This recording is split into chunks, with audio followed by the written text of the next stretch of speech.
വർഷങ്ങൾക്ക് മുമ്പേ മനസ്സിൽ കുറിച്ചിട്ട പക തീർക്കാനുള്ള സമയമായിരിക്കുന്നു.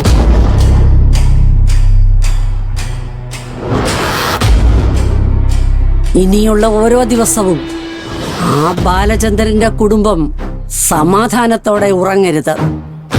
നിങ്ങൾ ഈ പറഞ്ഞ സംഭവം നടക്കുമ്പോ ഞാൻ നാഗരകാവിൽ വിളക്ക് വെക്കാൻ പോയിരിക്കായിരുന്നല്ലോ. അവര് വരുത്തലാണ് ബാല. വെളിച്ചപ്പാട് ഉറഞ്ഞു നിൽക്കുന്ന സമയത്തല്ലേ മുന്നിലേക്ക് വന്ന് കയറിക്കൊടുത്തത്. സത്യം പറഞ്ഞ പിന്നെ അവിടെ നടന്നതൊന്നും യാഥാർത്ഥ്യമാണെന്ന് ചിന്തിക്കാനേ പറ്റുന്നില്ല.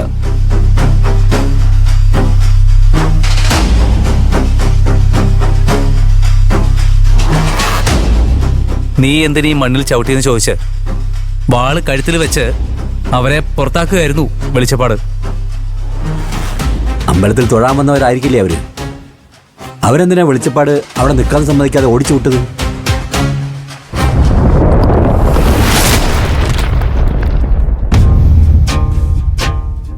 ആ വെളിച്ചപ്പാടിന് പോലും മനസ്സിലായി, ഉൾക്കാഴ്ചയിൽ അറിഞ്ഞിരിക്കുന്നു നമ്മൾ ഈ മണ്ണിൽ കാലുകുത്തിയത് നല്ല ഉദ്ദേശത്തോടു കൂടി അല്ലെന്ന്. ഈ ഭദ്രകാളി ദേവിയുടെ മണ്ണിൽ വെച്ചുണ്ടായ നഷ്ടങ്ങൾക്ക് ദേവിയുടെ മണ്ണിൽ വെച്ച് തന്നെ നമ്മൾ കണക്ക് തീർക്കും.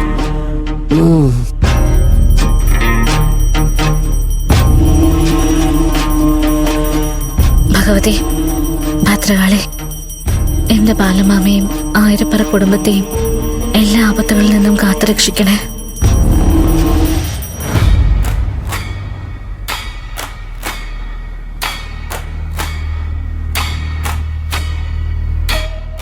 ഇനിയുള്ള നിന്റെ ഓരോ ചിന്തയിലും ബാലനെ എങ്ങനെ അവസാനിപ്പിക്കാമെന്ന ചിന്ത മാത്രമേ ഉണ്ടാവാൻ പാടുള്ളൂ.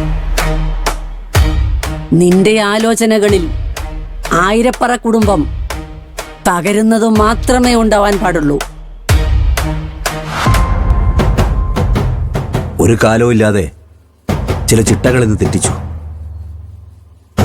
തൃക്കണ്ണൂർ അമ്പലത്തിൽ ഹാരം കൊടുത്തില്ല, നാഗരകാവിൽ വിളക്കും വെച്ചില്ല. വെളിച്ചപ്പാട് പറയുമ്പോൾ മാത്രം ഓർമ്മയിലേക്ക് വന്ന ചില അപശകുനങ്ങൾ.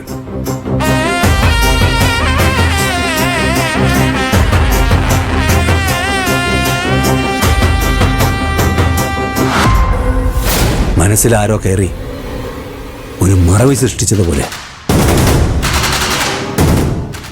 ഈ വളർന്നു പടർന്നു പന്തലിച്ച ഈ ആൽമരക്കൊമ്പിൽ ഏതോ ഒന്നിലാണ് എന്റെ ഭർത്താവ്, നിന്റെ അച്ഛൻ തൂങ്ങി നിന്നത്.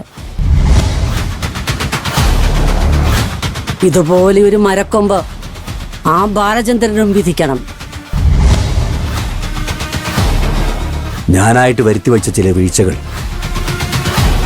വെളിച്ചപ്പാട് അതിന്റെ ദേഷ്യം തീർത്തത് എവിടെ നിന്നോ വന്ന ആ പാവങ്ങളോട് കഷ്ടമായിപ്പോയി.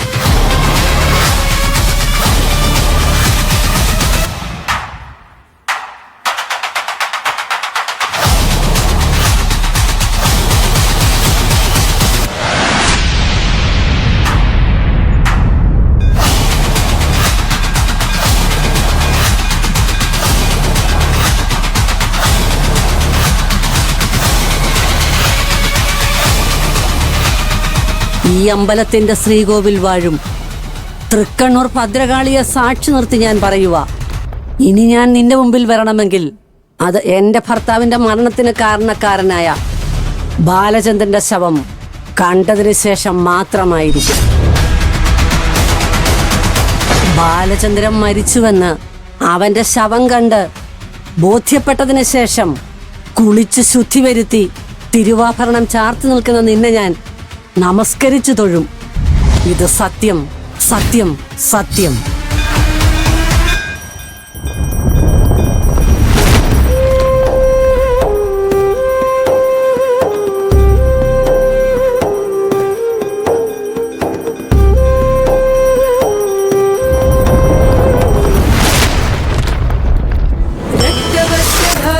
महाट्टहासरूपिणी श्मशान नृत्यलालसे कपालमालधारिणी कृष्णखड्गशोभिते त्रिशूलिनी कपालिके प्रपञ्चकारिणी शिवे. ഞാൻ എന്നും നന്മയുടെ കൂടെയായിരിക്കും. തിന്മ ചെയ്യുന്നവർക്ക് ഞാൻ കൂടെ ഉണ്ടായിരിക്കുകയില്ല എന്ന് മാത്രമല്ല, അവർക്ക് തക്ക ശിക്ഷയും കിട്ടും. അത് ഉറപ്പ്. शिवे ചിലർ തിന്മ ചെയ്യുമെന്നും അതിനുശേഷം മാത്രമേ എന്നെ കാണാൻ ക്ഷേത്രത്തിനകത്തേക്ക് കേറൂ എന്നും എന്റെ പേരിൽ സത്യം ചെയ്തിരിക്കുക. നടക്കട്ടെ, അവർക്ക് ചെയ്യാൻ കഴിയുന്നതെല്ലാം അവര് ചെയ്യട്ടെ. സംഭവിക്കുന്നത് എന്തായിരിക്കുമെന്ന് നമുക്ക് കാത്തിരുന്ന് കാണാം.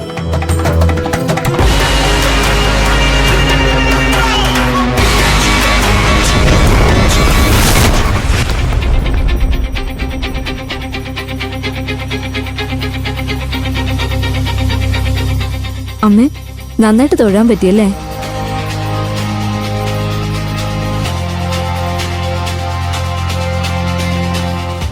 ദീപാരാധന സമയമായിട്ടും നിങ്ങൾ എന്താ അകത്തേക്ക് വരാതെ ഇവിടെ തന്നെ നിന്ന് കളഞ്ഞത്? ഇത്ര അന്വേഷിച്ച് പിടിച്ച് ഈ ക്ഷേത്രം വരെ വന്നതല്ലേ? ഈ അമ്പലമുറ്റം വരെ എത്തണമെന്നേ മനസ്സ് മോഹിച്ചുള്ളൂ. ക്ഷേത്രത്തിനകത്ത് കയറാനും അമ്മയെ കൈയെടുത്ത് തൊഴാനും സമയമായിട്ടില്ല.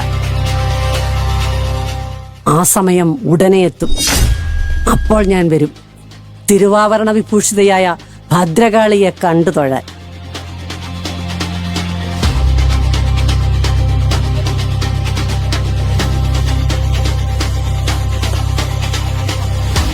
മുത്തശ്ശി എന്താച്ചാ അങ്ങനെ പറഞ്ഞിട്ട് പോയത്?